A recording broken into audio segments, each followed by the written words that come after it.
thing in my leg. I'm gonna fucking... This episode of Hidden Crime Diaries tells a story of young love, a fairy tale romance that led to a journey across the world. But beneath the promises and passion, darkness lurked, turning love into fear and a dream into a nightmare. Happy birthday to you. Mom, say hi to the camera.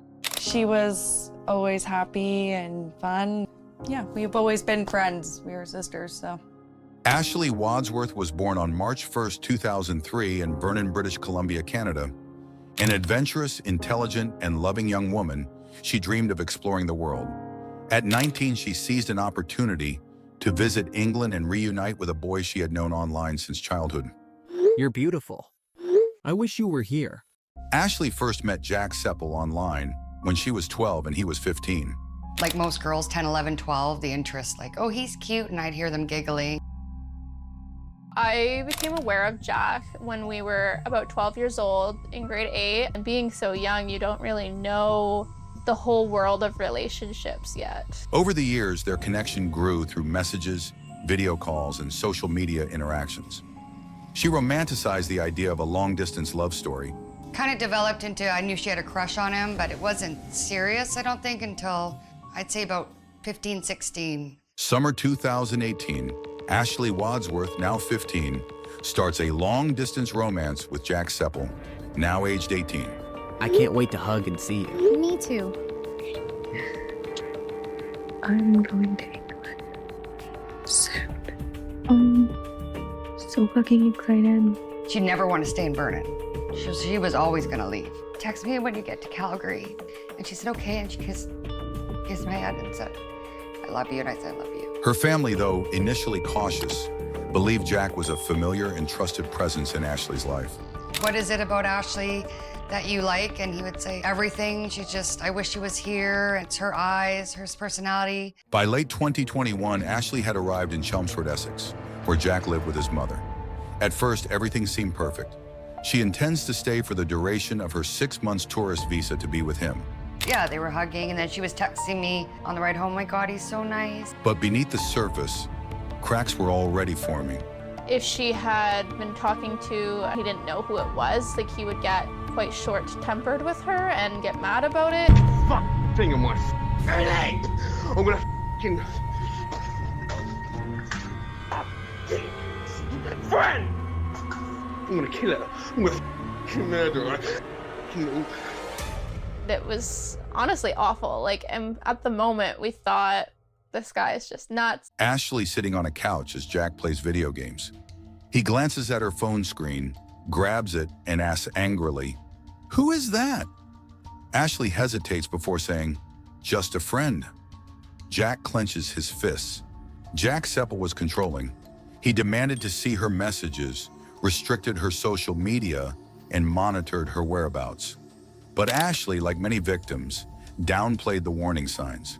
I need to be on Snapchat all day.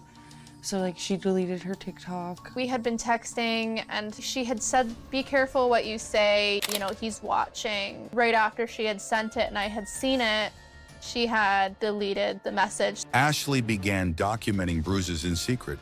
In December 2021, she wrote about Jack's growing temper. Friends and family noticed her becoming withdrawn.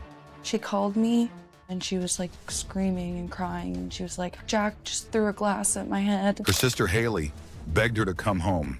But Ashley believed Jack could change. I told her like, you need to come home. But she just like really loved him and like really believed in him and thought that he could change. By January 2022, Ashley had made a decision. She wanted to leave. Ashley's family convinced her to come home. A flight was booked, but Jack knew, and he refused to let her go.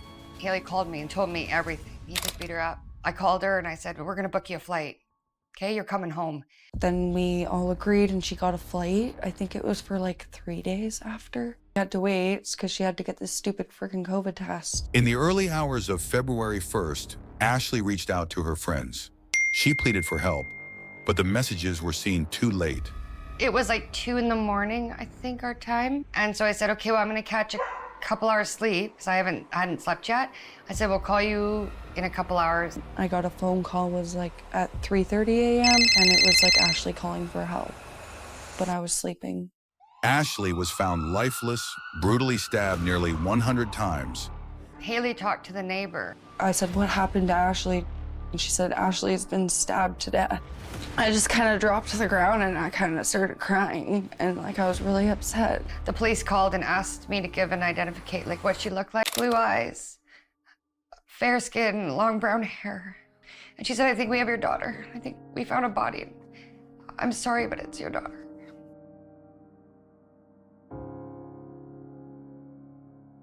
Jack Seppel recorded himself next to her body before calling the police to confess.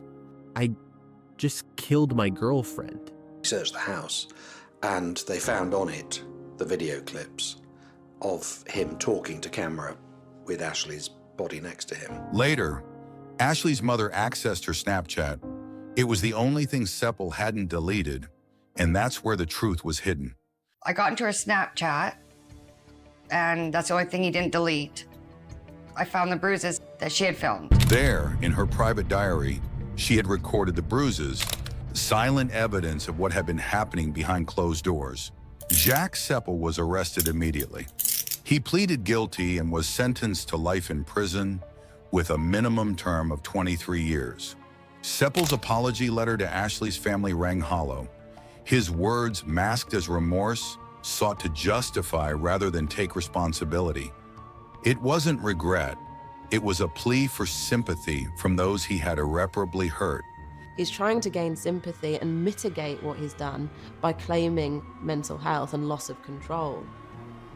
Seppel writes this letter of apology to Ashley's family, but I really don't buy it as a sincere, remorseful apology. That's my message to anyone who has a loved one traveling, because love is blind, so they won't always do the want to ask the hard questions.